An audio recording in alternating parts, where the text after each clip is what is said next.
Lah sampai anakmu mondok ngene kiai sing ora tau tahlilan, ngene kiai sing ora tau wiritan, kiai ora tau selamatan, kiai ora tau yasinan, kiai ora gelem selawatan, maka pulang anakmu akan menjadi teroris, anakmu akan menjadi ISIS. Ingat, eling-eling omonganku ini. Apakah ente lakukan di sunnah Nabi? Nabi pernah melakukannya, sahabat pernah melakukannya?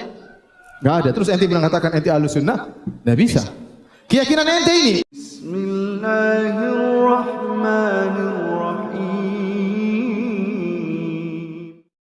Assalamualaikum warahmatullahi wabarakatuh. Alhamdulillah wassalatu wassalamu ala Rasulillah. Allahumma sholli ala Muhammad wa ala ali Muhammad. Alhamdulillah kita bertemu kembali di channel Cahaya Hidayah. Nah, teman-teman semuanya, jadi di video kali ini saya akan menampilkan ya, dan kemudian saya akan mereaksi, yaitu ada satu ustadz ataupun kiai yang mengatakan kalau memasukkan anak ke pondok pesantren ya, kalau kiainya itu tidak melakukan qunut subuh, kemudian tidak melakukan tahlilan, kemudian tidak melakukan selamatan, kemudian tidak melakukan maulidan, kemudian tidak melakukan sholawat, kemudian tidak melakukan yasinan, maka tariklah anak Anda dari pondok pesantren tersebut. Dan kiai tersebut mengatakan nanti anak Anda kalau tidak ditarik akan menjadi teroris. Nah, ini yang jadi persoalan ya, tanda tanya. Kenapa kok bisa menjadi teroris ya? Asal muasalnya itu dari mana ya? Tidak melakukan tahlilan, tidak melakukan yasinan, tidak melakukan qunut subuh, kok bisa jadi teroris? Nah, teman-teman semuanya, kemudian Imam Hanafi, Imam Ahmad tidak melakukan qunut subuh. Apakah mereka juga dituduh teroris ya? Kemudian Muhammadiyah, Al-Irsyad, Persis tidak melakukan tahlilan, kemudian tidak melakukan qunut subuh ya. Kemudian Al-Irsyad juga tidak melakukan tahlilan, tidak melakukan qunut subuh. Apakah mereka juga disebut teroris? Nah, teman-teman semuanya, mari kita lihat ya videonya tentang ustadz ataupun kiai tersebut yang mengatakan seperti itu. Nah, mari kita simak. Dan di dalamnya anaknya cadaran semua. Oke, cadaran, tapi otaknya jangan ikut-ikutan menjadi otak teroris, otak radikal. Cocok? Iki masya Allah. Iki mau syuting tenan loh. Tenanan iki syuting iki. Ya wis. Nek ceramah tak hati-hati loh no. Bahaya Mbak Jamal masuk YouTube biasanya. Nggih. Mondokne anak malam jemuah nginep neng pesantren. Cocok? Kaya Pak Jamal wis tau teng mondok kula ele-ele rite. Malam jemuah nginep. Deloken, rungokne kabeh iki. Deloken, kiyaine itu malam jemuah yasinan atau itu kiainya itu yasinan atau tidak, malah mati tidur piye to iki. Totok sisan itu. Kiai kok turu sore-sore, kiai kentok apa piye? Ngenyek kiai iki. Itu malam Jumat kiainya yasinan atau tidak?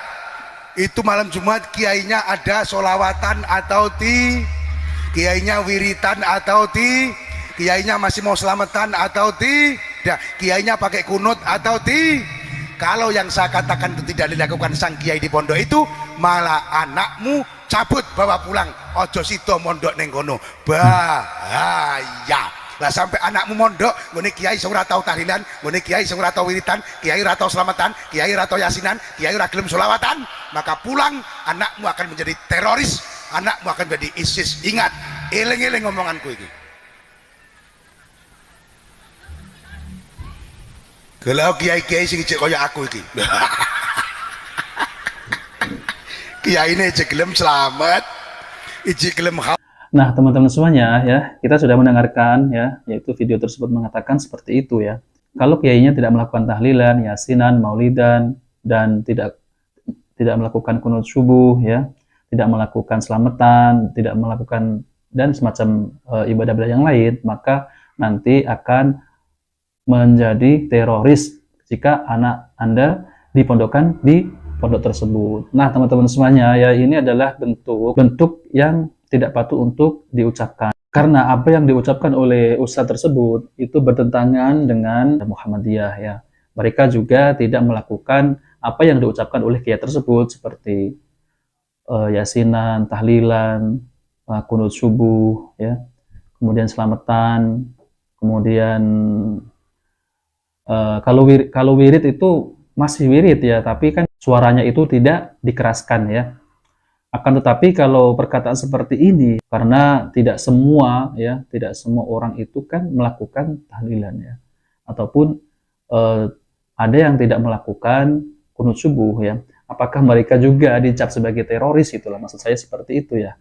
Nah ini kan fitnah ya, jadi timbul fitnah, tuduhan ya kepada suatu kelompok lain ya yang tidak melakukan cara beribadahnya seperti kiai tersebut. Nah, jadi teman-teman semuanya, ya, apakah ya yang tidak tahlilan, kemudian tidak yasinan, kemudian tidak kunut subuh, apakah mereka pantas disebut teroris ya?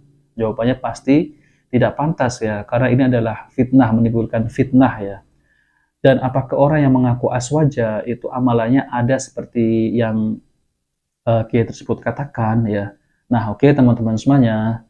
Jadi saya akan menampilkan ya tentang terkait masalah Ahlus Sunnah wal Jamaah, yaitu oleh Ustadz Dr. Firanda Adilza MA Hafidhahullah Ta'ala. Nah teman-teman semuanya, mari kita simak videonya. Kemudian datang orang-orang ya ngaku Ahlus Sunnah. Ngaku apa? Ahlus Sunnah.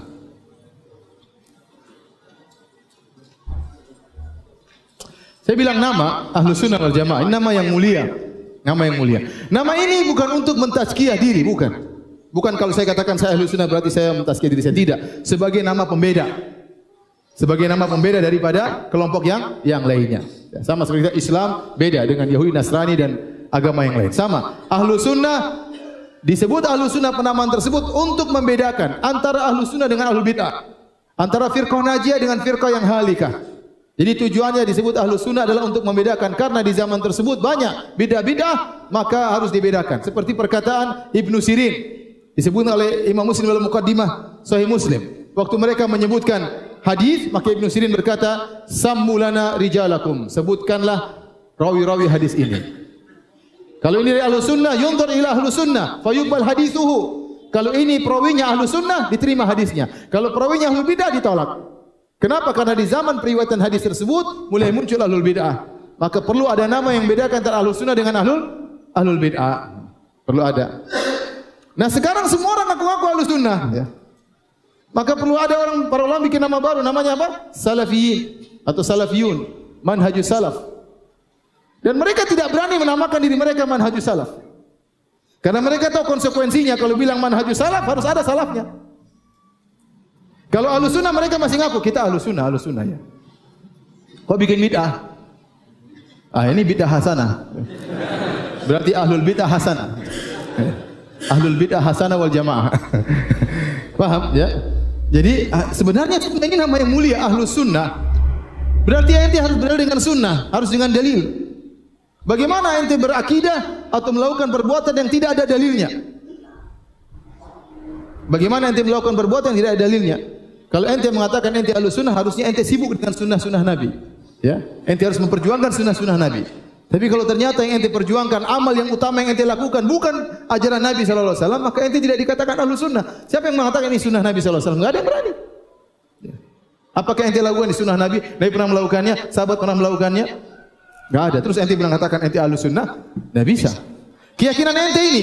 Nah, teman-teman semuanya, kita sudah mendengarkan penjelasan dari Ustadz Dr. Firanda Adilza MA Hafidhahullah Ta'ala, yaitu tentang terkait Ahlus Sunnah wal Jamaah. Kemudian, jika ada orang yang mengatakan, ya, yang tidak kunut subuh, ya, yang tidak tahlilan, yang tidak yasinan, dan lain-lain, itu bukan Ahlus Sunnah, maka ini tidak benar. Maka dari itu, coba kita tarik kepada di zaman Nabi SAW, ya, apakah mereka itu melakukan tahlilan ya, yaitu zaman para sahabat ya, apakah mereka melakukan tahlilan, kemudian apakah tabi'ut melakukan tahlilan, tidak, dan kemudian seperti apakah mereka juga melakukan selamatan. Nah, kurang seperti itu. Jadi yang kita bahas itu ya, kita tidak boleh menuduh orang itu yang tidak melakukan kunut subuh itu adalah teroris ya, karena itu semua tidak benar. Nah, oke teman-teman semuanya, jadi di video kali ini semoga bisa dipahami ya, dan semoga video ini bermanfaat.